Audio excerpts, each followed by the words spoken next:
Blair, Joe, and all the girls from the Facts of Life. I thought I'd throw a party. Our favorite stars of the 70s and 80s are back.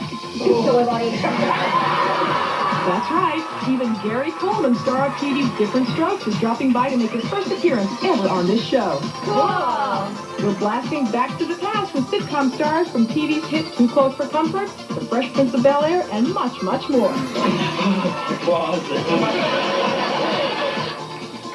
This is one of our favorite things to do here at the Jenny Jones Show. We have interviewed some of the biggest and smallest sitcom stars over the years.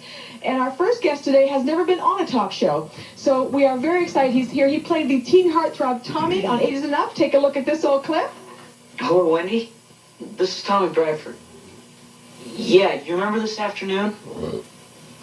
Well, I'm sorry, but your answer was unsatisfactory. I have to have a yes or no answer right away. You will? All right, I'll pick you up at 7:30. Bye. She said yes! She said yes! Tommy, What? you owe me a quarter. She said yes! He played Tommy on 8 is Enough. Willie Ames is with us. Willie Ames!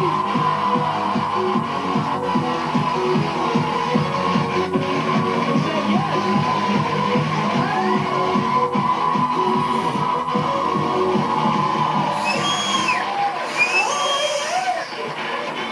Your hair looks different. I guess she said yes. Actually, we said yes. Yeah, it's a little different, a little darker. This is your first talk show. I'm very honored to have you a here. lot of people have asked us to do these kinds of shows, and I've just said no, and then I heard Lisa Welcher was going to be on, so I said, well. Yes, she is. She is. How old were you when the clip we just saw? How old were you? I had to be 15. Is that when you started at 15? I Right, think the we show. started 8 is Enough when I was 15. It was on for 5 years. Right. 112 episodes. Mm-hmm. Did the entertainment industry cause you to grow up really fast? Yeah, I think you learn a lot about life very, very quickly in a lot of different ways. But that isn't to say, you have certain things that allow you to move quickly and you have to learn quickly. But I wouldn't say there are any more challenges there than there are for anybody that lives in any major city in the country. I'm not one of these guys that says, Hollywood destroyed me or anything else. I made some stupid choices in my life. What was your lowest time, do you think, your worst time? Undoubtedly, by the time I was 19, I was doing about 3 grams of cocaine a day and drinking around the clock. And you notice I'm pretty skinny in these things, and there's a reason for that. While you were working then, while you were doing the show? Yeah, sure. And I would say that at that point, I'd been through a marriage and was going through all of that. I think at that point, that was my lowest point. And the main thing, I think people have to understand, I never wanted to be an actor. I've never wanted to be an actor. How'd you wind up doing it? I wanted to be a marine biologist, and I did it because I never felt like I fit in. I never felt like I belonged anywhere. I never felt like I was understood. I did it because I thought it would make me feel better about me. So and when it didn't work, I got more angry. You were doing drugs then. There are times that we've seen the show on the air and you were high then. There's times when I can't watch the show because of that, because I can see it. But yeah, sure. Well, let's talk about the cast. Who else was on the show? There was Adam Rich. Adam Rich right? played Nicholas. Mm-hmm.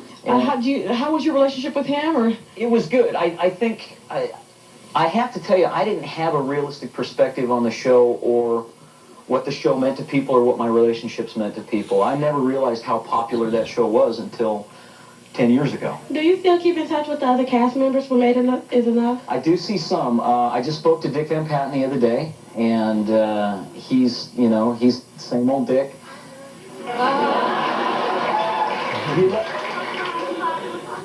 Oh, well, thanks. And I have not seen Scott in a while. I just heard that Diane Kay, who played Nancy on 8 is Enough, had a little baby boy the other day. She's 46 and had her first child. Which is great. We're real happy. I heard you had a crush on her. I did. I did. I don't know if Diane ever knew it, but would you like to tell her in person? She's here. No. There she is. Come on out here, Diane Kay.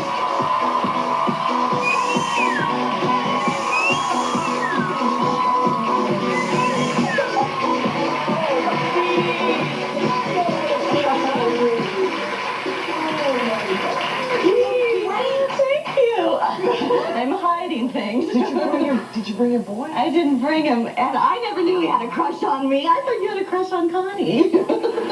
It's been was 3 years always since you. they've seen each other, by the way. 3 years. Oh my God. This is a total surprise.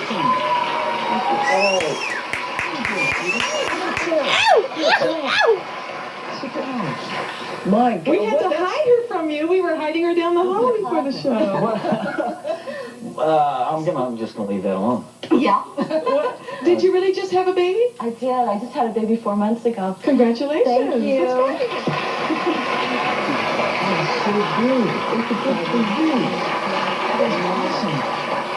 It was strange because I was told I couldn't have children and I had had a miscarriage. So this was a blessing, a miracle. So, Thank you. and were you both on the same length of time on the show, or did one start before the other? We started at the same We time. started at the same time. Yeah, actually, yeah, we did. It's interesting how we see these really famous, popular shows, and the people say, "Well, I wasn't even going to be an actor. I wasn't even after that." And how did you wind up getting on this show? I was very, very fortunate. I had graduated college, and I came out to Los Angeles, and I guest starred on a TV show, and a wonderful casting director had a lot of faith in my work and encouraged me, and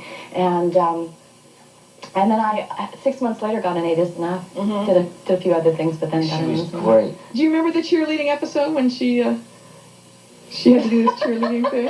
I remember the cheerleading episode. Tell us about that. Oh my God. Well, I am not the most coordinated person in the world at all. In fact, most people, you know, it doesn't take them long to learn steps, but for me, it takes me 3 times as long to learn anything. And so I had to be a cheerleader, which in real life I never did that kind of thing. And so I practiced and I practiced, and I was so sore that by the time we shot the scene, I could not get up. And the director thought I was, you know, being kind of funny and silly, but I went down to do the cheer or whatever it was. And Did you hurt yourself? I couldn't get back up. I was just We have it on tape. Take a look at this clip. Watch. Oh, no. Where? Right here. 5, 6, 7, 8. Step on the starter, crank up the Lizzie. Come on, Central, let's get busy. C, E, N, T. Will somebody get the phone?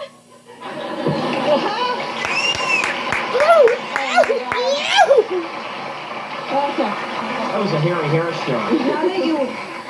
Now that you have a son or the child, would you ask him to pursue the same career that you're pursuing? Well, he's only 4 months, so... But when he gets older, yeah, When if he gets wants to. older, I mean, I already think he has a sense of humor, but I don't know. I think I would be supportive in whatever he wants to do, but I'm not certain that I would want him to go into show business. Besides, is this your first child? Besides that, what else are you doing these days? My addiction, it wasn't drugs, but my addiction was garage sales, and is garage sales. Oh, I love garage sales. I cannot drive by a street. If I see a garage sale, Yeah. my husband says, no, and I have to go. And so when I wasn't working, I worked with this company that did estate sales, and I had more fun collecting antiques, and I sort of did a little business where I sold and collected. You can find some, people find these, $1 million paintings at garages. What about you, Willie? What are you doing these days?